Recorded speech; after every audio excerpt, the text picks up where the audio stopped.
I have spent enough years inside intelligence channels to know the difference between an operational disclosure and a political detonation. What happened overnight when the President of the United States publicly announced the capture of Nicolas Maduro fell squarely into the second category. The speed, the certainty, and the absence of corroborating detail immediately set off alarms for anyone trained to evaluate intelligence claims rather than consume them.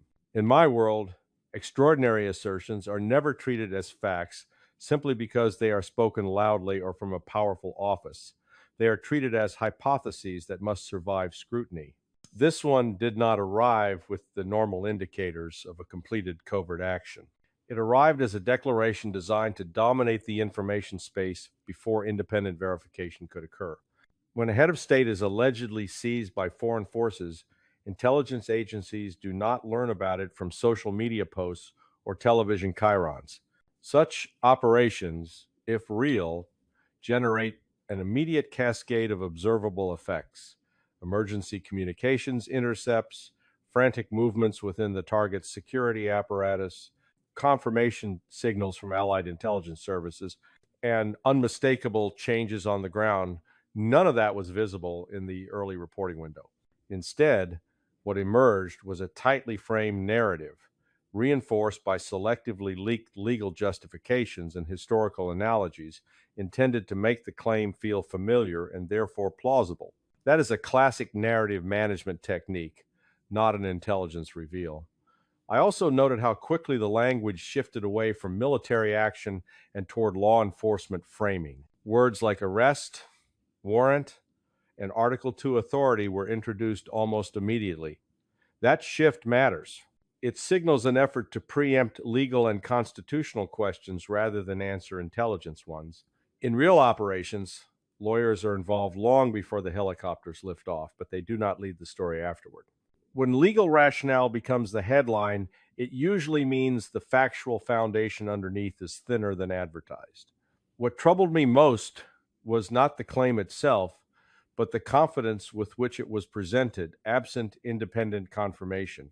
Intelligence professionals are conditioned to speak in probabilities, not absolutes. Political actors speak in certainties because certainty is persuasive. This announcement carried none of the hedging language that accompanies even the most successful operations. There was no acknowledgement of risk, no mention of contingencies, no recognition of unresolved variables. It was presented as finished, clean, and decisive. Reality is never that neat. In the intelligence business, the first hours after a major claim are often the most revealing. They expose whether information is flowing organically from multiple sources or being centrally scripted. What I observed was the latter. That does not automatically mean the claim was false, but it does mean it was constructed to be believed before it could be tested. That is the first warning sign of intelligence being bent to serve narrative momentum rather than strategic truth. When I hear claims of a rapid, clean capture of a sitting head of state, my mind immediately shifts away from the drama and toward the mechanics. Intelligence work strips romance from operations very quickly. To seize a protected leader inside his own country is not a question of bravery or intent. It is a question of infrastructure, penetration, and sustained control. Without those elements, the scenario collapses under its own weight. This is where political storytelling tends to outrun operational reality. For such an operation to succeed, intelligence services would need persistent, high confidence human intelligence inside the innermost security ring. Not sympathizers, not occasional informants, but assets with continuous access to the target's movements, sleeping locations, and immediate protection detail. Satellite imagery and signals intelligence are insufficient on their own. Leaders like Maduro deliberately vary routines, use decoys, and rely on compartmentalized security units precisely to defeat technical collection. Real-time certainty about location does not come cheaply, and it does not come quickly. It is built over years of patient recruitment and protected access. Then there is the problem of airspace and ground control. A foreign assault force does not simply appear over a capital city, land, and depart unnoticed. Even under conditions of surprise, radar gaps, air defense suppression, and local military paralysis must already be in place. That requires either host nation complicity at senior levels or a level of overwhelming force that leaves unmistakable physical evidence. Helicopters, fixed wing escorts, electronic warfare platforms, refueling assets, and maritime staging do not vanish without a trace. They leave signatures that regional militaries, civilian aviation authorities, and foreign intelligence services all detect. Extraction is the most revealing phase. Getting in is difficult. Getting out with a high value detainee is exponentially harder. Every minute after seizure increases exposure.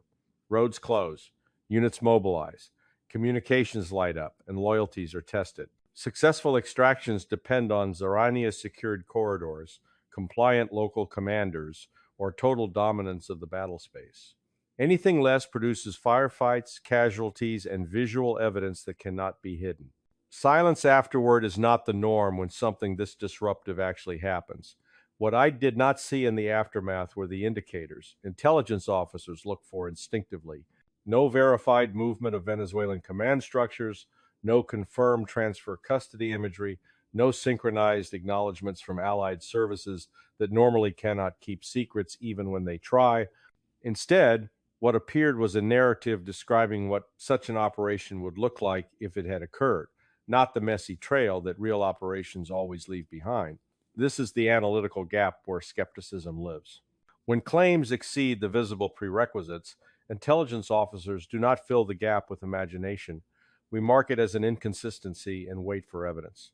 Until those prerequisites are demonstrated, the claim remains a story about power, not proof of it. My skepticism did not form in a vacuum. It was shaped by decades of watching how intelligence related to Venezuela has been politicized, distorted, and repeatedly repackaged to serve shifting policy goals in Washington. Long before this latest claim, Venezuela had become a familiar stage for exaggerated threat reporting, selective leaks, and law enforcement driven intelligence that blurred the line between analysis and advocacy. That history matters because intelligence organizations do not suddenly become precise after years of analytical drift. They carry their habits with them. For more than 2 decades, U.S. intelligence assessments on Venezuela oscillated between neglect and alarmism. When Caracas aligned itself rhetorically with adversaries of Washington, reporting hardened drug trafficking allegations, corruption cases, and terrorism adjacent claims began to dominate the analytical output. Some of those allegations were real and supported by evidence. Others were inflated, poorly sourced, or recycled long after their operational relevance had faded. What was missing was disciplined separation between intelligence collection and prosecutorial ambition. Once indictments became the centerpiece, intelligence stopped asking whether an operation was feasible and focused instead on whether it was desirable. I watched this pattern emerge repeatedly. Intelligence reporting would emphasize vulnerability, internal dissent, and regime fragility, often relying on exiles, defectors, or politically motivated sources. Those sources knew what Washington wanted to hear, and too often they were rewarded for telling it. When predicted collapses failed to materialize, the assumptions were rarely revisited. Instead, the timeline was extended and the rhetoric sharpened. Each failure to achieve regime change was explained away as bad luck rather than bad analysis. This history produced a dangerous feedback loop. Policymakers came to believe that Venezuelan leadership was isolated, penetrated, and perpetually on the brink. Intelligence officers who challenged that narrative were sidelined or ignored. Over time, analysis became less about understanding the adversary and more about sustaining confidence in a predetermined outcome. That is how intelligence institutions quietly lose their corrective function. Against that backdrop, claims of a sudden, decisive operation should be treated with caution. When an intelligence culture has spent years overstating access and underestimating resilience, its declarations deserve scrutiny, not applause. The problem is not that intelligence never succeeds. It is that repeated analytical failure conditions institutions to confuse aspiration with capability.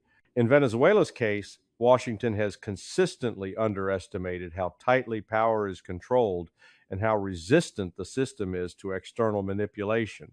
That is why this episode feels familiar. I have seen versions of this story before, always introduced with certainty, always justified after the fact, and always insulated from accountability when reality intruded. History does not disprove the claim outright, but it does establish a pattern. When Washington talks confidently about Venezuela, intelligence professionals should slow down, not speed up. One of the quietest but most damaging shifts I witnessed over my career was the moment when intelligence stopped shaping narratives and instead became subordinate to them. What unfolded after the announcement about Maduro fit that pattern precisely. The story was not allowed to breathe or be tested. It was immediately wrapped in a framework designed to foreclose skepticism. That is not how intelligence communicates. That is how narrative warfare operates. Narrative warfare relies on speed, moral framing, and legalistic language to overwhelm analytical caution. Within hours, the discussion moved away from whether the operation occurred as described and toward whether it was justified. That pivot is deliberate. Once the argument becomes legal or moral, factual verification becomes secondary. I have seen this tactic used repeatedly when evidence is incomplete or inconvenient.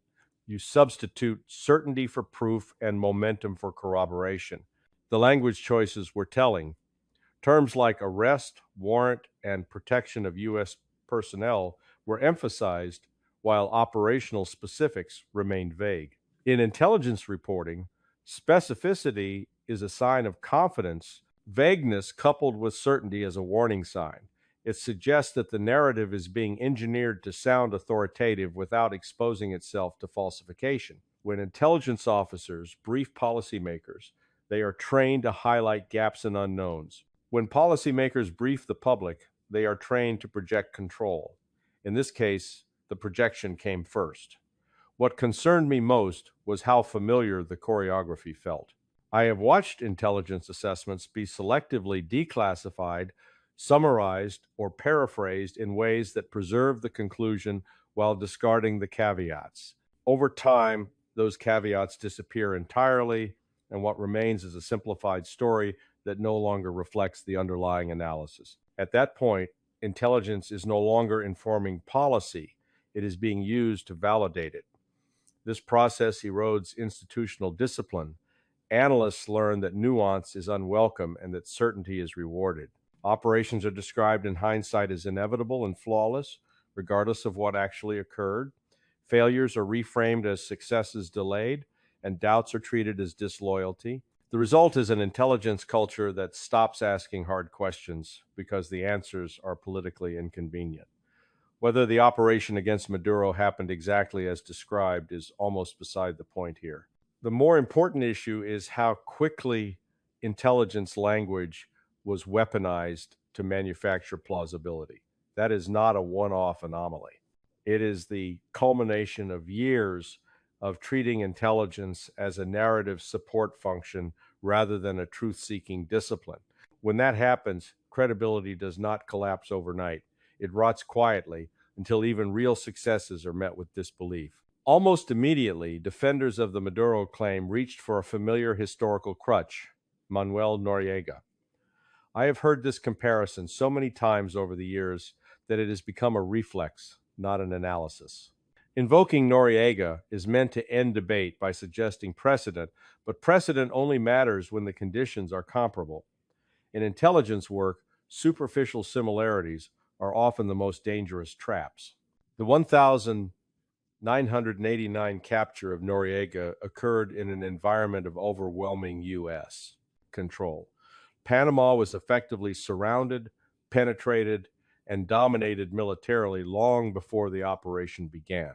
The United States had permanent bases on the ground, deep relationships inside the Panamanian Defense Forces, and uncontested air superiority. Noriega himself had been a long-time intelligence asset whose networks were already mapped, compromised, and fractured. When the operation unfolded, it was loud, visible, and unmistakable. Entire neighborhoods were lit up. Command and control nodes were destroyed. Thousands of troops were deployed openly. There was no ambiguity about what had happened or who had done it. None of those conditions exist in Venezuela today. The United States does not control Venezuelan territory. It does not have permanent military infrastructure inside the country. It does not enjoy uncontested airspace, nor does it have reliable, openly acknowledged command influence over Venezuela's security forces. Maduro, unlike Noriega, is not a former U.S. intelligence collaborator whose habits and networks were built under American tutelage. He presides over a system explicitly designed to resist U.S. penetration, shaped by decades of watching exactly how Noriega fell. From an intelligence perspective, the Noriega analogy is not just wrong, it is misleading by design. It invites the public to assume that because something happened once under radically different circumstances, it can be replicated quietly, cleanly, and without visible disruption decades later. That assumption ignores how adversaries learn. Every regime targeted by the United States studies past interventions obsessively. They adjust their security models accordingly. Venezuela's leadership has spent years doing precisely that. I also noticed how the Noriega comparison was used to normalize the absence of evidence. In 1989, evidence was impossible to miss. In this case, the comparison was deployed to excuse why evidence had not yet appeared. That inversion is analytically dishonest. Intelligence professionals do not reason backward from analogy to reality. We reason forward from conditions to outcomes. When policymakers rely on historical shorthand instead of current intelligence realities, it usually means the present facts are insufficient to stand on their own. The Noriega parallel was not an explanation. It was a distraction offered to substitute familiarity for proof. That is not how serious intelligence assessments are built, and it is not how credible operations announce themselves. Intelligence analysis does not end with asking whether something happened. It asks what follows, and it asks that question under competing assumptions. If the claim about Maduro's capture is true as presented, the strategic consequences are immediate and severe. Removing a sitting head of state through unilateral action detonates regional norms, tests alliance cohesion, and forces adversaries to recalibrate their assumptions about American risk tolerance. It invites retaliation in asymmetric forms, accelerates militarization of political disputes, and hardens the security postures of governments that now believe they could be next. Even a successful operation would not end a problem. It would begin a new phase of instability whose costs would compound over time. If the claim is true, then every government watching understands that public declarations can outpace diplomatic signaling. That undermines crisis management. Allies would be forced to defend actions they did not shape, while adversaries would assume that restraint and ambiguity are no longer operative. Intelligence services abroad would respond by tightening compartmentation, reducing diplomatic transparency, and elevating worst-case planning. In that environment, miscalculation becomes more likely, not less. Credibility gained through shock is brittle. It fractures under sustained pressure. If the claim is not true, or only partially true, the damage is more corrosive. Strategic credibility is not a rhetorical asset. It is an accumulated record of accurate signaling. When declarations are exposed as exaggerated or misleading, every future warning is discounted. Allies begin to hedge quietly. Adversaries test boundaries more aggressively. Intelligence assessments that rely on U.S. assertions lose weight in multilateral settings. The cost is not paid in headlines. It is paid in reduced influence at the margins where outcomes are actually decided. There is also an internal consequence that intelligence professionals understand too well. When political leadership rewards certainty over accuracy, institutions adapt. Analysts become cautious about challenging dominant narratives. Collection priorities shift toward confirming statements rather than testing them. Over time, the system becomes less capable of self-correction. That is how intelligence failure becomes systemic rather than episodic. What makes this episode especially dangerous is that both scenarios produce harm. Whether the operation occurred as described or not, the manner in which it was communicated imposes strategic costs. The difference lies in how quickly those costs materialize and who bears them first. In intelligence work, That is the definition of a bad outcome set, when all plausible paths lead to diminished control. This is why seasoned analysts react to dramatic claims with restraint. We know that power projected without precision eventually undermines itself. Strategic credibility is not destroyed by enemies, it is squandered by overreach, misrepresentation, and the belief that narrative dominance can substitute for truth. The most enduring damage in episodes like this is not external, it is internal, institutional, and slow to reveal itself. I have watched intelligence organizations lose their edge, not because adversaries outsmarted them, but because they stopped insisting on analytical independence. When intelligence becomes a tool for validating decisions already made, it ceases to function as intelligence at all. It becomes narrative reinforcement dressed in classified language. This transformation rarely happens through a single directive.